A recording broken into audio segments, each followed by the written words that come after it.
Hi అండి. ఈరోజు మనం శ్రీ వెంకటేశ్వర స్వామి చరిత్ర గురించి తెలుసుకుందాం.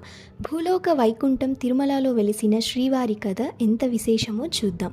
తిరుమలలో వెలిసిన శ్రీ వెంకటేశ్వర స్వామి భక్తులకు కళ్యాణ వెంకటరమణగా ప్రసిద్ధి చెందారు. కలియుగంలో భక్తులను రక్షించడానికి మహావిష్ణువు భూమికి అవతరించారు. వెంకటాద్రి పర్వతంపై స్వామి శాశ్వతంగా నివాసం ఏర్పరచుకున్నారు.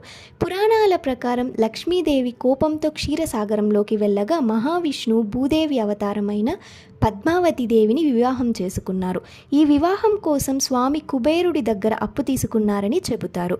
అందుకే భక్తులు తిరుమలలో హుండీ లోపల దానం చేస్తూ ఉంటారు. ఇది అప్పు తీర్చడానికే అన్న విశ్వాసం ఉంది. తిరుమల క్షేత్రాన్ని భూలోక వైకుంఠం అని పిలుస్తారు. ప్రతిరోజు లక్షలాది మంది భక్తులు స్వామివారి దర్శనం కోసం వస్తారు. గోవింద గోవింద అని భక్తితో పిలిచే వారందరికీ ఆయన ఆశీర్వాదం లభిస్తుంది. ఇదే శ్రీ వెంకటేశ్వర స్వామి చరిత్రలోని ముఖ్యమైన భాగం. మీకు నచ్చినట్లయితే లైక్ చేయండి, షేర్ చేయండి అండ్ సబ్స్క్రైబ్ చేయండి. మర్చిపోకుండా కమెంట్స్లో గోవింద అని మెసేజ్ చేయండి. మళ్ళీ కలుద్దాం. Thank you.